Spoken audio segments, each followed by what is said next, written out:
This week on MS Refresh, all things quiet on the Redmond front. And so we're going to make this our last episode before we go into a little bit of a holiday hibernation. So subscribe to stay in the know. This is the MS Refresh show.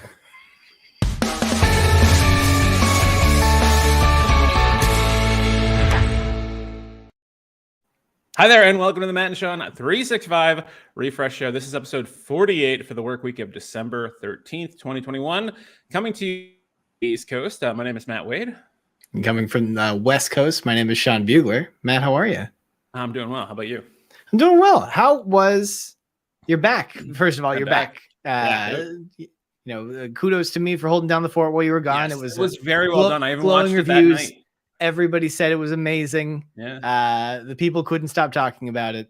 But we're glad to have you back nonetheless. I heard whisperings of an Oscar nom, just like maybe. That's I haven't checked Peabody, whatever they do. I heard that Snoop read my name earlier today. Yeah. How was Las Vegas? How was the conference? It was fantastic. Very good conference. Done very well considering. I guess I was surprised that Vegas actually had rules for masks and stuff like that, which was kind of a pleasant surprised. Right? Yeah. So much for Sin City. But it was just nice to get back to a little bit of normal. And got to see a bunch of people, and turnout in the sessions was really good. It was good. I had a good time. I didn't spend a whole lot of time there because I wasn't quite sure how I felt about being at a conference with 1,500 other people. Plus, there was a rodeo thing going on, and there were like two other conferences. Yeah, it was some citywide thing that they do every year where like there's just a bunch of cowboys. They just put some Las Vegas residents in the middle of a rodeo, and they're like, "We'll see what happens." No. This is a conference. Like people. Oh, this is a rodeo conference. I mean, there was the opportunity for like an expo, and like you could go like to the Stetson booth and the what but there were a bunch of people staying in our hotel, and the entrance to our hotel actually had their Christmas decorations up, and like Stetson, I think it was specifically, bought the advertising rights on that, so they had like boots and a hat on like this big. I don't know. It was the MGM Grand's Christmas decoration on their fountain. They had like a big, Christmas tree ball. And on top of that, Stetson had put a hat. Now the hat would be,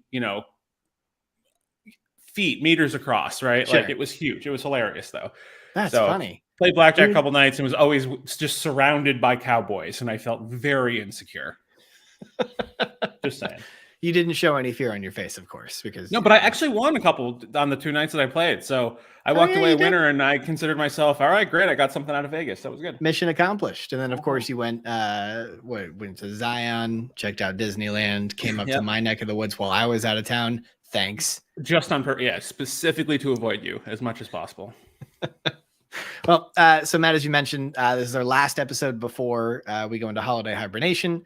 We were going to go into hibernation last week, but of course you were away, and we didn't want to close out the year without giving you a chance to say goodbye to the people. Right, we will be back the third week of January 17th, if I'm not mistaken. Mm-hmm. Where presumably Redmond will be back in full gear, and we will have a ton to talk about.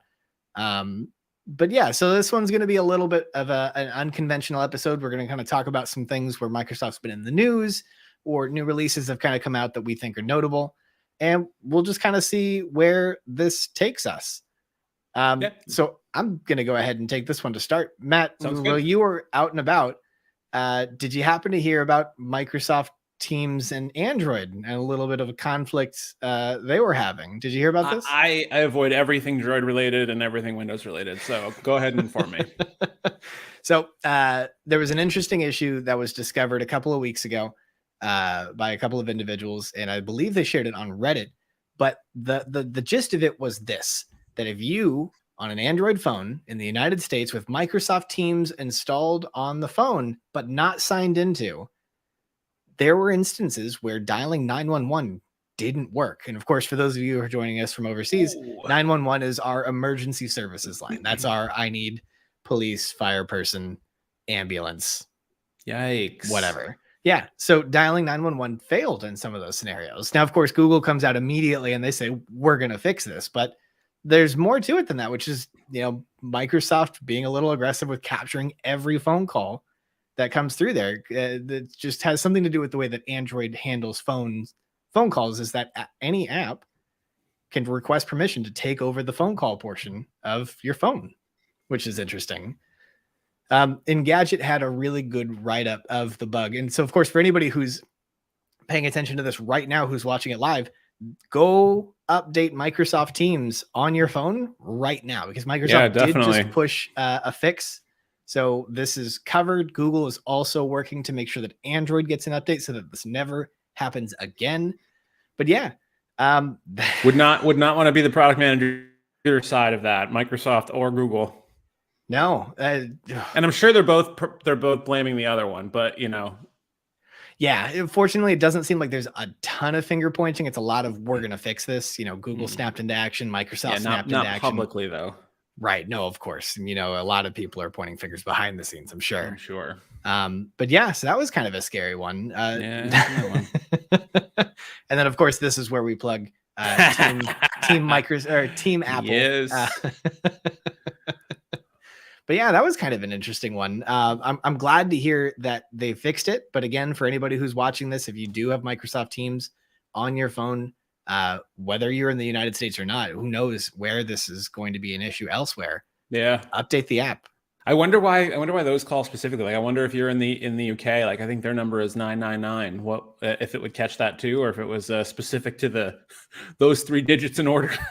Like that would be pretty bad coincidence. I'm wondering how they like figured that out. You'd hope that this was just like somebody understanding the technical difficulties, testing it, finding out that this wasn't the case.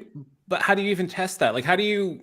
I'm almost curious now how like a local, you know, administrator of like a 911 system even tests that, because if you call 911, you are taking up bandwidth from somebody else from being able to call in, which is I never really thought about that before. So I actually just drilled in a little bit further to figure out how it was we found out about this. The person who found out this was an issue posted on Reddit because they had tried to call an ambulance for their grandmother. And it was just some tech savvy, you know, kid. I'm going to say kid because their grandmother is still around. Sure. That's a fair assumption. Yeah. But clearly couldn't figure out what the issue was, posted in the Pixel subreddit, and eventually was able to figure out that this was an issue that they needed to work on. Contacted Google, contacted the FCC. Unfortunately, boy, they better have gotten a serious bug bounty for that one. That's a good point. You know, because I know that I know those companies have been super conservative about their bug bounties these days, just because there's, you know, just a lot of people claiming they find something and it doesn't really matter. But I feel like that's here's $1 million. Thanks for saving 27 lives that you know would have otherwise we would have lost, right? Like, right. And that's, I mean, God knows on the low end how long. I was reading that this has been an issue since Android 10, which is not the latest version of Android. So I mean, that's bad. What about you? Anything popped up in the news on your side of the fence that you're interested in? Oh, you and I were chatting just recently about a thread on Twitter, which I thought was kind of interesting. So I'm going to pull that up for a second. So this is a let's see, SQL Allfather. It looks like his handle, but Matthew Roche, perhaps, was pointing out how just annoyed he gets by the blinking orange whenever somebody sends you a message in Teams or you have a notification in Teams on Windows. And I agree. I cannot stand that. And he had put out a Twitter poll last week asking, you know, how many people out there, you know, can tolerate this, or, you know, don't you wish you could turn it off? Well, you can't turn it off in any sort of like obvious settings menu. And there's no obvious admin setting for it either. But it turns out they discovered a little hilarious way to do it, which is to click in the system tray 8 times on the Teams icon. Not 7, not 9, but 8, and then right click on it. And you'll have basically a back end menu to select turning off the icon so it doesn't blink at you. And, you know, he references in here, you know, for people who have anxiety or ADHD. I definitely have ADHD, like legitimately, and I don't just say that. That kills me, because if I'm like, I'll actually close Teams just for the sake of don't bother me. Well, like you'll actually quit out of Teams, because, and then I can't get a call, which is a downside, because if somebody wants to call me and there's like no status, of course, because I'm logged out, or, you know, the app is closed. And unfortunately, you sound to be one of those people that works at an organization where that's not how they're tracking your productivity. Well, it depends on some managers definitely do, and I've been trying as the like the team's SME to like put out there that like you like legitimately you cannot trust status in Microsoft Teams. You could never trust it in Skype for Business, and anybody that does so is just being a terrible manager, because you are. It's almost like being a cop judging speed based on a broken and non-trustworthy speedometer, right? Like you can't, or just eyeballs. So like, no, you seemed like you were going or like a speed gun. Like you can't actually do that. So I thought this was interesting, and there were a bunch of responses here from Microsoft folks that got a little bit of visibility, and this is like the first in the wild reference now I've seen to the new user voice. So somebody had posted this, please stop blinking, and I just want to scroll down here because it's just no more blinky blinks, please. That's one of the comments on this thing, which is just amazing. When I was with EY for the short 6-7 weeks that I was there, and I was fully enmeshed in the Microsoft Teams universe on a Windows PC, that was horrible. Like I thought that the Slack would knock I thought that gave me PTSD. My God. Oh yeah, you're right. It's almost like a wood knock, like one of those, like the thing that they use in like in the sleigh ride song. Like a wood, like the horse clopping. Yeah, I'm not going to get the I never name thought of about it. that. But like I always thought that gave me trauma. But seeing the Teams icon blink in the one place you can't cover, and you can't ignore it. Yeah, exactly. It's so insufferable. Annoying. And so I'm really glad on behalf of people who have PCs that this has been discovered. I think it's absolutely bananas that it's hidden behind like a developer. Yeah, it's literally what it is. So it was like it's an engineering team developer trick, not even like a developer, in the workspace, Right, because it drives them crazy. And just how, or they needed it for some sort of, troubleshooting or something. I don't know, but yeah. I don't know. Somebody's nice like, if that was in the settings all day and I wanted to turn it off and I built in a way to turn it off and I didn't surface it. Yeah. Yeah, that's true. So it's not something I've ever had to deal with on Mac though. So it's true, Team Mac. Just saying, iOS never been a problem either. I can assume I can make a 911 call. No problem. We're 2 for 2 on news stories that are pro Apple. Oh no, not even pro Apple, just not anti Apple. It just works. Anyway. And then speaking of, since this has come back up, Spudgun79 jumped in. To affirm, yes, it is 999, and Just Check Teams does not appear to have an update. So it sounds like this was a localized update. At first, I assumed that meant that he tested 999 to see if it would get caught by Teams. Please don't do that. While you're watching this live or calls here. Yep, later. That's fair. Yeah. Unless you happen to work for Microsoft in the UK, please don't test this. Yeah, right. No. Definitely not. So the next thing I wanted to, and I think this is really funny that I'm the one that's bringing this up since you were there. But as some of you may know, the collaboration conference that just happened in Las Vegas that Matt was at, just hanging out in his hotel room. No, I was at the pool the whole time. Hanging out at the pool, like super relaxing, just kind of contemplating his moves for the next year. Well, no, but then I had the drink. The server would come over with drinks, and I'd say put it on Dan Holmes' tab and put it on Jeff Teeper's tab. And Smart. I didn't put anything on Jared's tab because we like Jared too much here. So. What a giver, Charles Lamanna. Yeah, Charles too. I didn't do it. Yeah, I could have. I should have done that. That's true. Missed opportunities. Just for all those syntax errors that I run into, I should have. Oh, but one of the things that because I scoured Twitter to try and understand what announcements they were making, because this always used to be the worst part about SharePoint Conference was if you weren't there were genuine announcements that they would throw out there that didn't get a blog post, that didn't get a tech community post, that were just, if you were there, you got the info. But that's what you're paying for, right? That's what they would. I guess so.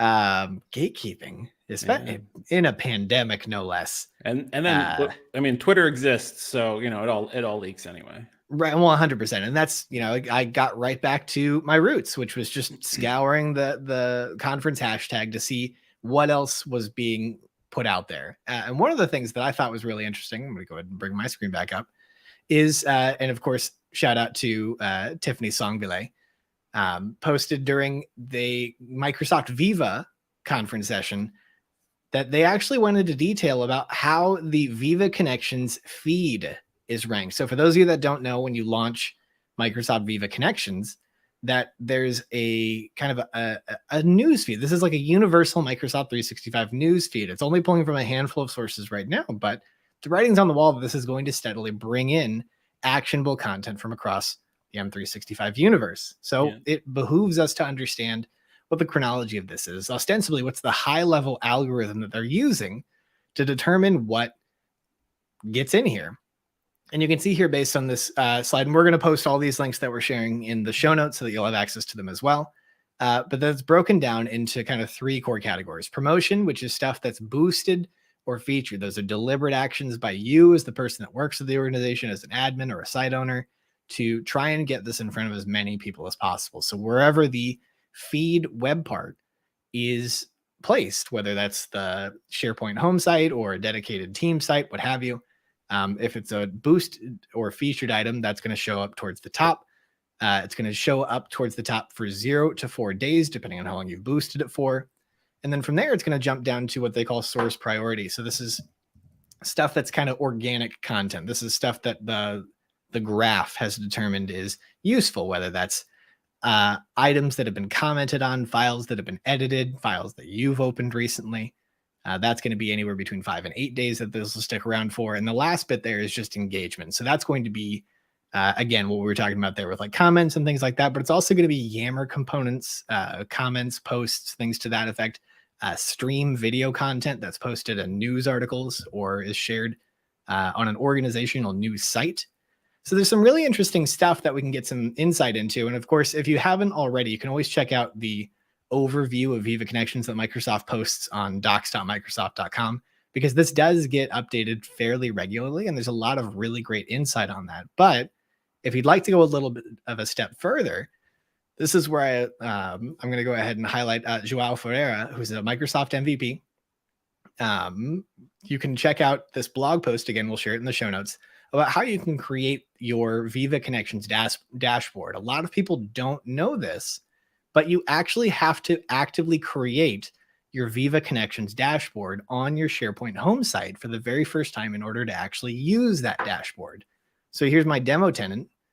If I click on the gear here, I can see here, because I've already set this up as my home site, I've got a setup Viva Connections option that I can use to create my dashboard here. Again, that's going to allow me to create custom experiences for users that are going to be on this particular site so that I can, surface certain things, links, actionable items, et cetera, et cetera. There's some really cool stuff there. Again, we'll share all that. But Matt, your organization's not using Viva Connections. Is that correct? We don't. It's unavailable. Unavailable. Boo. What are you gonna do? I have to say, Joao's blog design there is very clever. I like that. I love that. Yeah, I got to pull that back up for a second here, because really that is. Yeah. Because I thought you were showing me your demo tenant at first. I'm like, that looks different. Oh, that's what it is. Yeah, for anybody who hasn't checked out Joao's content before, really, really good stuff. He's got a bunch of books out too. Yeah. I mean, not that there's any competition between you and Joao. No, of course. No. You kicked me out of the water, probably. But I really, really like. Oh my! Look at that. That's amazing. Isn't that cool? His menu at the top. Oh wow! Surprised he hasn't gotten hit with a cease and desist at this point.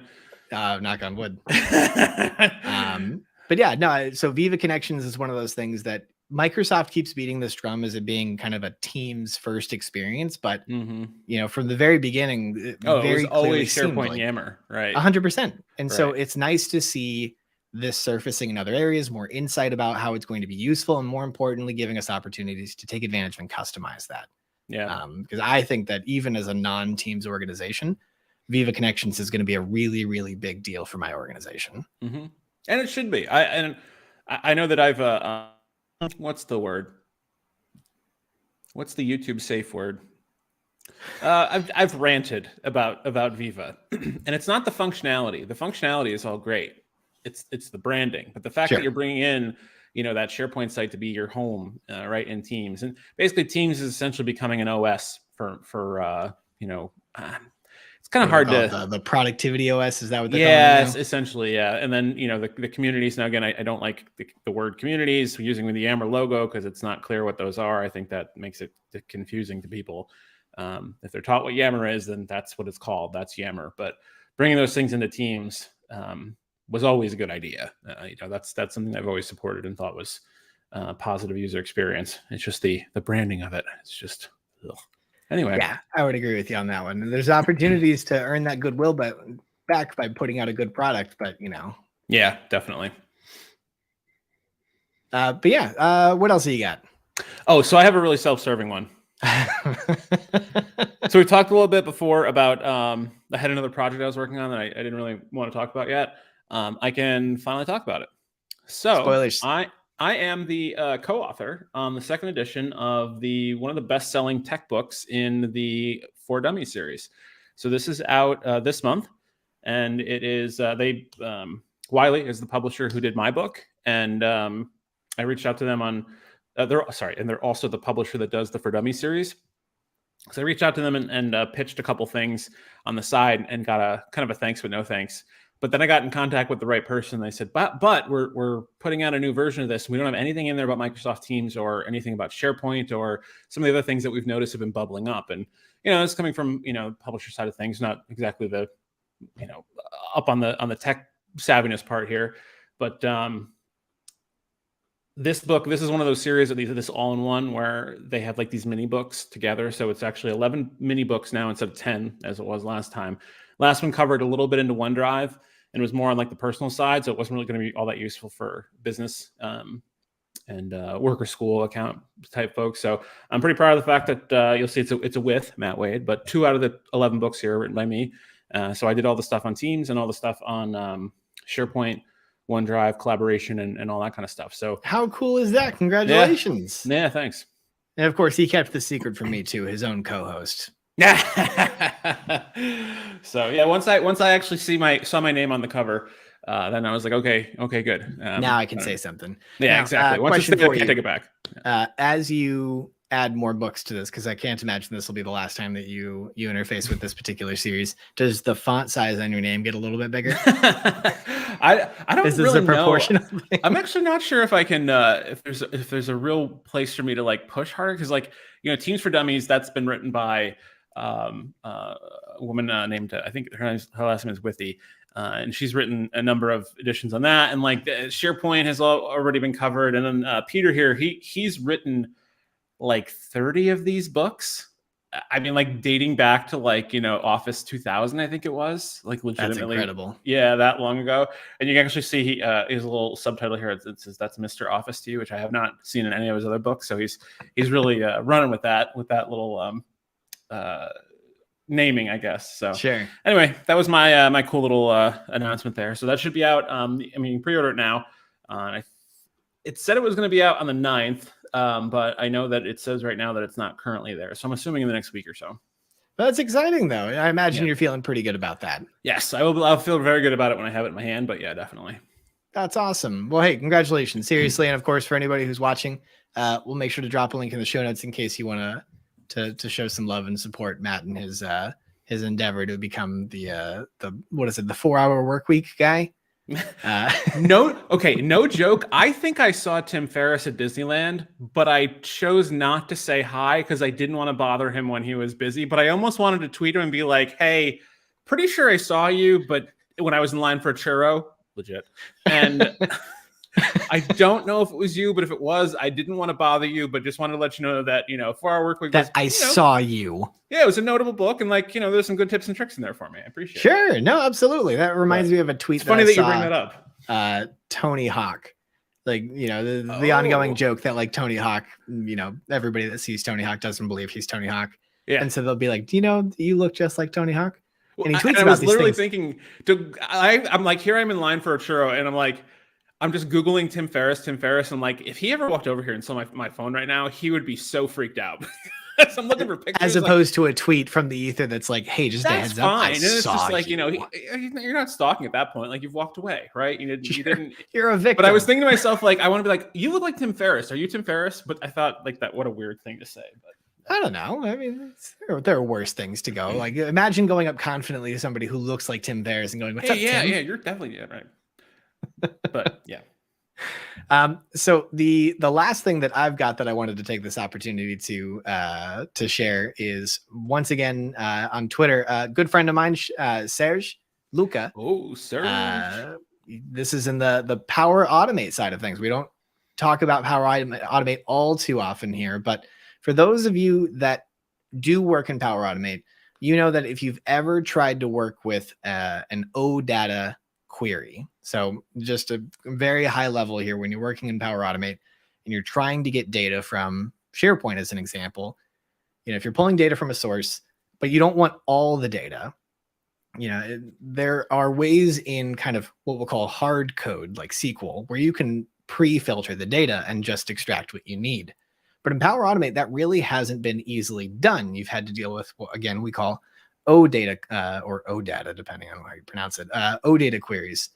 So you can see here is I'm really taking a stand there. You're going to do the GIF thing next to and just lose half the audience. That polarize everybody by not taking a stance. But the way it worked previously is, if I was pulling data from a SharePoint list as an example here, if I wanted to say, well, I don't want all of it, I just want some of it, I had to understand how to write an OData filter query. And that's not my bag, man. That's where I would have said, I'm done with this. And I'm out of this. Or you have to go spelunking into the tech community in order to find somebody who has solved this for you. And this is just going to be one of those things that you're going to have to Google every time you deal with this. Well, it looks like the team is on it and they're actually working on improving the experience to make this a little bit more user-friendly, that you'll actually be able to pre-filter the data using a new filter query field here inside the connector, which is awesome. This is such a big deal because Power Automate ultimately is framed as this space where you can do things without having to write code. Now, that's not to say that you can get away with not understanding kind of the logic that comes with it, but it does mean that you can kind of point and click and ultimately get to where you're going in most instances. So this is just another step in that direction. And I got to say, I'm super excited to see another kind of enhancement on that user interface side of things, because I don't want to have to be an expert in this, because ultimately, I'm trying to get away from that, right? So to put this into real world terms here, so this filter query, is this looking at just the column title? Is that what case ID is in Serge's example here? Exactly. Okay. So that's great. All right. So putting it in human speak, this is being able to pull data from a Microsoft list without having to write some sort of equation to identify the column title and the status of that item or that field for that item, right? 100%. And you can do really multiple, difficult, obviously, with the add, so that's good. Yeah, because I mean, one of the big challenges isn't just understanding the syntax of it. It's also, see, I'm not the only person here, Demetrio. Scavenged for OData filters from the internet many, many times. So this hasn't hit my tenant yet. My understanding is you have to enable experimental features for Power Automate in order to see this. But oh yeah, that sounds like something that every change management team in an IT group is going to say, sure, let's do that. Sure, experimental. Love it. But targeted release sounds a lot less offensive. Right. As we know, the Power Platform beats to the sound of their own drum. It's right. That is very true.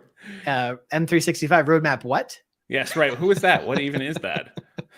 So I'm really, really glad to see this coming down the pipeline, because it's not just about the syntax of writing the query. It's also the syntax of even knowing what the column is called, because older columns, that's sweet, though. I like that. SharePoint spaces are like what, _XX20 or some nonsense like that. So it's just a net positive update there. I'm really excited to see them continuing to SharePoint spaces in a legitimate way. No, SharePoint. The space. The space bar. Okay. Yeah. All right. Gotcha. Speaking of Power Platform, you know what you missed out on? They were giving free stickers away at the Microsoft booth. I had to work at the Microsoft booth for a bit. I hate stickers. I was this close to just peeling all of the Dynamics stickers off of them, so that there was nothing with a Dynamics logo on it, because Dynamics is terrible. Just an awful user experience. No, this is some subverted marketing here, just to remind you that the Power Platform is a Dynamics property. Okay, like we get it. Dynamics. We don't like talking about that. Yeah. Anyway. But no, I'm glad you had fun at the conference. Yes, it was a good time. That's all the news that I've got. Have you got anything else on your side of the fence? No, I figured we'd take a couple questions. And so Demetrio had brought this up here, which is the sort of just ever-present issue of being a consultant in the M365 space. So he wants to be able to see all of his team's content in one place without having to bounce between organizations. Wouldn't that be nice? Have you gotten into that very much? Actually, I'm kind of curious because I know in your day job, you're more of a Slack guy in real life. So, oh, this is my hell. I hope that's that's a big statement. Having to deal with multiple M365 tenants in the Teams desktop app is an absolute nightmare. Yeah, agreed. And this is not a secret. I mean, no, most of you, myself, most of the people we know operate in some consulting capacity. This is not a fun experience. Now, of course, we do know based on Microsoft's announcements about the Teams desktop app moving to Edge View 2, that this is something they're working on, but it is still but I still think that's literally years away. Yeah, months, if not years, because we haven't even seen it. They said that they were going to launch the Edge View 2 version of Teams for consumer Teams first. So like in Windows 11, right? Right. So if you're using it with your family, if you're the one of four people, one of four people who doesn't work for the Teams PM. Do you think that was supposed to entice people to use Teams for personal use, or do you think that was just a great way to test on a smaller population without affecting and actually like breaking a system that people depend on? No, this was Microsoft trying to find a way to finally kill Skype and doing a terrible job of it. Right. Is there a plan to kill Skype consumer? Like, is that on like a deprecation list? I haven't even thought about that. But I mean, what are they? I mean, they're going to have to kill it if they're killing Skype for business, They've updated. They like did a whole UI refresh this year for Skype. Consumer? Yeah. Oh, okay. Interesting. Like a whole UI refresh. Because I mean, like that team is still an independent team. It's not like the Teams team is pulling double duty and just neglecting the Skype thing. Yeah, sure. No. Yeah, but no, as far as I can tell, Skype continues to exist. I imagine this is kind of like what we were talking about with the name has just escaped me. The chat app Kaizala. I imagine it's like Kaizala, where there's probably some giant international population that's using Skype consumer still, because that's a telephone service. Yeah, that's true. Yeah, very well. Like I know my dad pays for it, living out in Japan. Huh, that's interesting. Yeah, I don't think it's going anywhere in the immediate term. Yeah. But to come back to this question, right now, the short answer, Demetrio, unfortunately, is a no. You can't. You have to use the browser. Matt, you previously used Shift. Is that what it was? Yeah, I used it for a while. It's basically like a jacked up browser, and the tabs are more on the left side, like on like an app bar. It was good because it would centralize my notifications across communication areas, and I could have multiple Teams tenants connected, but you still had to bounce between them. But all my notifications were in one place for the app, because I used that. It was still technically the browser-based experience. It was and not even technically. It was 100%. Yeah, it was in a wrapper, but that wrapper had me, in Twitter messages, LinkedIn messages, multiple email accounts, multiple Teams accounts, and like I didn't have to bounce between things or have to worry about leaving a tab open or whatever else. So it had its benefits. I haven't used it now in a while, just because a few of the things I was using it for was sort of like a workaround, where like especially the LinkedIn and Twitter messages, like they didn't have an app for that. You had to like put in the Jira app and then put in the link to the right. And I kind of talked to their product team. I was like, hey, like you should think about this as a communication app too, not just they were trying to make it a one-stop collaboration location. It's like, I don't use it for anything related to collaboration. I specifically use it for communication. So you could have WhatsApp in there and have all my stuff. So I just have one notification space for all the conversations I'm having. And they were kind of surprised in that use case, which I was surprised that they were surprised. So I don't know. Sounds like a misalignment of vision. One of those things, right? But if anybody's interested in trying it, it's try shift.com. You can check it out. I tried it. It's fine. But they really quickly squeeze you for money. Yes, that's not, very true. Not that everything should be given away for free, but I didn't feel like I got an opportunity to like it before they started asking me for money. So, yep. The short answer again, Demetrio, not yet. But of course, stay tuned, because if anybody is going to tell you it's here and you can do it, it's going to be us eventually. Well done. I don't think I've got any other questions out there. Do you? No, I don't have anything out there either. All right. Yeah. Well, Matt, I think that's it. For all of you, of course, watching us live and watching us less than live, A like and a subscribe is always appreciated. A reminder that this is the last episode that we're doing for 2021. It's hard to believe we're at the end. I know, right? 2021. We will be back January 17th live, I presume, unless something terrible happens or something great. Who knows? True. Yeah. I guess that's But Matt, as always, I appreciate you. Any parting words? No. See you all next year.